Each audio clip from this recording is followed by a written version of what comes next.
Mendoza, and this is another episode of Teaching Squirrels. Today we're going to talk about the now generation and what that means. We'll look at how we can help them, but also what the problem is with that, and also what's good about it. Believe it or not, there's some good that comes with that as well. We all have our names. I'm part of the latchkey generation because we would walk home and let ourselves in and kind of do our own thing, get ourselves in trouble, all that. But it made us very creative. The generation after that, they called them the me generation because they were about what makes me happy, what do I want to do. It's kind of a different mindset that from before, so they called them that. And then going into the next generation now, they call them the now generation, the microwave generation. What can I get at the punch of a button? I can do it instantly. And so that instant gratification obviously becomes an issue sometimes. So we're going to start with talking about the problem with it, but I am going to show you there is some good with it as well, and then how we might be able to help this generation. So let's start with the problem mindset. Okay, so here are some different questions that they may ask. If I want to be happy, if I believe I can be famous online, why would I take a menial fast food job? Now, I told you in one of the other videos that the mindset of most of these young adults is that they're going to be famous on the internet. When I started this video, I don't think I'm going to be famous. I don't think I'll have a lot of hits. I just know there's some people that want this information, so I thought I should make these videos. Well, that is not the mindset of most of the Gen Zers. They believe that they will ultimately blow up and be famous, and everybody will know their name, and so they think they can make it. And so for that reason, a lot of times they don't want the other jobs. And as I also mentioned in one of the other videos, they work to live, not live to work, and so their career is not really important to them as much as themselves being happy. So because they think they're going to blow up on the internet, they don't know why they should go take a job like a fast food job, and that's become an issue. So much so that I just heard McDonald's has an entire fast food restaurant now that is all machines, and if we keep going that way, pretty soon there won't be enough jobs for the people that are on the planet. And so trying to help them understand that these little steps, you don't go into a company and shoot right up to the top to your dream job. You have to kind of work yourself up. I once worked in the mailroom. Now I'm a dean over a department. That did not happen overnight. That happens through years of schooling and moving yourself up through an industry. I started at the bottom of academia. I think my first job in academia, I was a assistant. I crunched numbers. I answered phones, that's where you start. And so trying to help them understand that you don't just jump right up to your dream job, that sometimes can be hard. And so we have to help them understand that. So that's the first one. The next one, if I want something now, then I'm not willing to wait to move up in a company, which is kind of what I just addressed a little bit. And so that mindset, of course, affects them in a lot of ways. And so we have to kind of get them to a place that understands that, no, each level teaches you something. There's a lot for you to learn. Everything is not instant. It does take time. And so kind of helping them through that process. All right, the next one. If I'm not working towards the future, what will that mean for my future? Now, this is a big problem when it comes to education. A lot of times in education, we make them go through a lot of classes that they don't see the value in because it's not working towards an education. So they're more likely to want to go get a technical degree or learn what they learn on Google or whatever. And so helping them understand why, literature might be important to them, why history is important, why math or science, we have to kind of help them with that a little bit because they don't really understand it. It's not helping them reach their potential now. I mentioned in one video about a finance class and how I thought it was really good information where the professor was saying, hey, this is how you get out of debt. And when I asked the students afterwards, what'd you think of that lecture? They said, don't tell me how to get out of debt. Tell me how to never get into debt. So their mind is about today. What is going to help me today? What is going to affect me today? I don't care about tomorrow. Tomorrow doesn't exist in their brain, right? And so that, of course, can be an issue. The next one, If I can learn everything quickly on Google, then why should I go to college?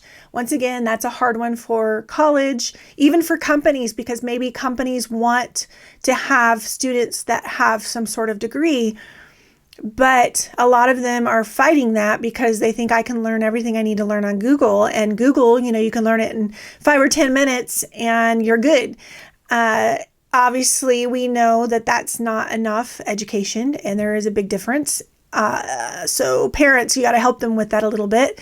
And employers, if you want somebody who has more education, then you're going to have to post that. And so they realize, oh, I can't get to my real job unless I, go through these steps like everybody else. So it is a little bit, these are problems. These are not unfixable problems, though. These are just things or mindsets that they may have, and they want things to happen for them now. They are not real patient about waiting. I've struggled with this a little bit with my younger son. He always wants to get to that next spot, that next thing, and trying to help him understand it's okay if you go through the steps. And I think he's there now. It took him a little time, but I think he's there now.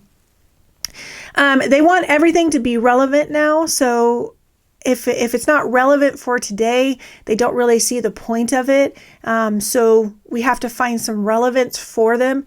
I know I have always struggled when I'm like passing something out and people are like, what's this for? What's this for? Why are you handing me this? And I'm like, just wait, I will explain it to you. I promise. I'm not just going to hand it to you and then walk away.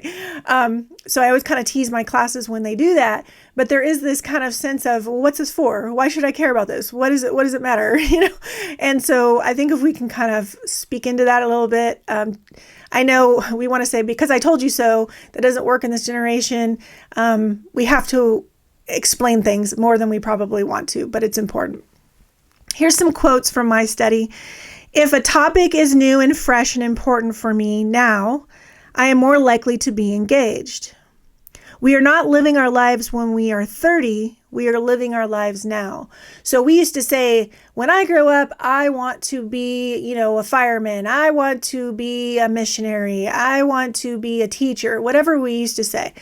And they are not thinking, what am I going to do when I grow up? They are thinking, what am I going to do today? And so they don't think that far ahead. They start where they're at. This also affects them in another way. So they are sometimes afraid to take a job because they think that's their job for life. And I've tried to explain to a lot of young people, it's okay. Like you can take that job and it may not work out for you, or it may not be the career path you have for yourself. I've changed career paths at least like 3 or 4 times. I am not what I was when I was 20. I was in the Army for one. I am not what I was when I was 30. I literally did not figure out what I wanted to do with my life until I was in my 40s. And that actually came by surprise. It wasn't even something I was planning. So to kind of help them understand it's okay to try new things, I really encourage parents, employers, teachers to really encourage them to try different things. The more we can get them experiencing new things, not being afraid of new things, I think the easier that will become in the future, and helping them understand that one choice does not dictate the rest of their life, that most people go through different components in their life. My husband is 9 years older than me, and he changed careers in his 50s to something he really enjoyed. So, I just don't know. Here's some more. This is the way they see the world. Like I said before, they do not say, when I grow up, I will. They say, what can I do now, today, that will make me happy? They're living in a world that's falling apart. And so they really feel like they need to live their life like they are dying. I mean, that's literally how they see the world. So I mentioned that I really wanted to share some of the really cool stories that are out there. There's so many of them, but there's just some fun ones that I found along the way. So I'm just going to share those with you. They'll pop up on the screen. Backpacks for New Beginnings, School Supplies for Underprivileged Kids is a charity started by a 10-year-old Jackson Kelly and an 8-year-old Tristan Kelly. So they started a business 10 and 8 years old. Adam Horowitz was 18 when he became a millionaire. He became this in just 3 days with his online course, Mobile Monopoly. Me and Bee's Lemonade, a mint flaxseed lemonade sweetened by honey, was started by Michaela Ulmer when she was merely 4.5 years old. Cameron Johnson, by the age 12, he'd made more than $50,000 a year selling greeting cards. Savannah Britt, she started the magazine Girl Pez, and she is the publisher of that when she was only 15 years old. Crated Man Scented Candles was started by a kid at age 13. It makes $230,000 per year. Ryan Hickman started his recycling company when he was 7. He now makes $1.9 million today. Lily Bourne created the Kangaroo Cup at age 12 and has won many awards, and she is worth $5 million. So you look at all of these, and what we see are young people who want to start now. They are very entrepreneur. They're very creative. They've got ideas, and when we put them in the back corner and tell them, we don't need your thoughts yet, children be quiet, like we were taught, seen and not heard, that whole expression, it doesn't work for them. They really are ready to go and do something really crazy and make a lot of money. And so they see all these young people doing that, and then they want to do it too. And so there is a little bit of issue with that sometimes. So how do we help the now generation? Pew Research in 2020 stated, prepare them for their future, not our past. Let me read that again. Prepare them for their future, not our past. We're in a new world. This is a new world. This is not the generation of the baby boomers, the X-gen, or even the millennials. We are in a new generation, and so we need to prepare them for the future that's coming. And so any way we can do that, whether that's teaching them different technology skills or just helping them see the world as it is. There's a lot of really bad stuff in the world, so helping them process through it.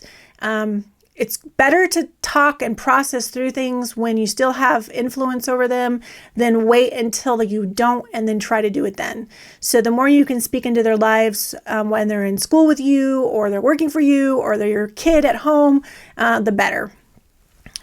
Make them part of the process, no matter if they're in the workplace or at school or wherever they're at. That's really important. I teach, so a lot of my research was on teaching. When I teach, I have them doing something in the classroom constantly. I will teach them something, and then I have them doing something. I also have them participate a lot of times in groups because I have found that they are afraid to raise their hand because they're very scared of being wrong. That is a huge thing that they struggle with. So if they're wrong as a group, that seems to be okay. But if they're wrong as a person, that really bothers them. And so I do tend to have them work in groups and then ask the group, what do they think the answer is? And I tend to get better participation if I do that. Also, the more interactive the class is, the more they seem to be engaged. Remember, after 8 seconds, you've lost them. So you want to make sure that you engage them through that 8 seconds. Do not discount their opinion. It's better to redirect. So if their opinion, you don't agree with it, don't just shut it down. Many of the people in my research said, I won't even raise my hand in class because as soon as I share something and I'm wrong, I get shut down and it embarrasses me. And so then they just won't offer it again. So it's better to redirect their opinion. So for instance, if a student were to say something in my class that I felt was not the right answer, rather than say, nope, that's not it, and look for the person who has it, I will say something like, that is really interesting. I had not thought about that. I'll have to process that a little bit more. I am looking for something more specific. Let's see if anybody can get closer to what I'm thinking, but I do like that idea. So in a way, I've put value on what they've said, but at the same time, I let them know I'm looking for something else. And I think that's just a really great way we can process with them.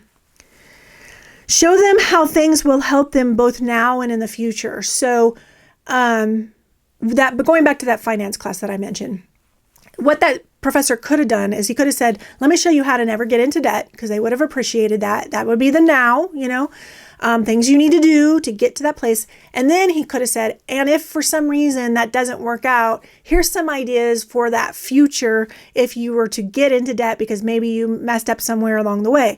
I think they're more likely to attach something to that and realize that's something I can look at. When they're thinking about their goals and their dreams, it's important for us to think through or help them think through what those steps would be to get to that point. What do they need to do to get to that point of the dream that they so desire? Use current technology and social media with them as much as possible. If your company has got really backwards technology, or your website is not very good, or you're trying to train them and you're using outdated technology, it's going to be a struggle, especially if you have them in a university. They are going to see that as very Mickey Mouse, especially a website. Oh my goodness, whatever company you have, your website has got to be user-friendly, because if a young person gets on there and they can't find it quickly, I've seen my own sons like click off of it really fast and say, oh, let's try something else. So you don't want that, especially if you're trying to sell your company. So that they have really high technology expectations. Here's the thing. I think I said this in one of my videos, that technology is not something they do, like maybe the rest of us, we do technology. Technology is part of who they are. They were raised on it. It is, something that they understand and something that they teethed on. Some people were sitting there with their iPhones at a very young age. And so it is part of who they are. We don't need to discount it. We just need to find ways to embrace it and bring it into their lives in a healthy and not a destructive way. All right. And then adapt yourself. Often we want young people to adapt to us, and we may need to adapt to them, because this world is not going to change back to the way it was. It's only going to go forward. And they, if you want someone to fix your technology, we usually don't call the old people. We usually call the young people. Grandsons and children, and say, hey, can you tell me how to fix this, how to do this? I still do that. I'll ask my sons, like, how do I do this? And so for that reason, we need to adapt as well. We need to understand this world. We need to figure out how we fit in this world, rather than trying to push them back into the past and put them back into our world. That world is gone, and we need to realize that and try to figure out the best way to help them. So that is the now generation. They like things now. We do want to find ways to help them see the value of waiting, what they learn along the way, show them the steps, find value in each level. And I think as we do that, as we can help them see that there is value at every step of the way, I think we'll have an easier time. And then encourage them. Like I think I said it once, that my son often thinks he's not doing enough because they are so anxious to get to the next thing. I have to show him the value of what he's doing already, and how there is value in where he's going. And so I think if we can do that, I think it will be really great for them, and maybe they'll slow down and not be so nowish. I don't even think that's a word. All right. You all have a great day, and I will talk to you next time. Bye.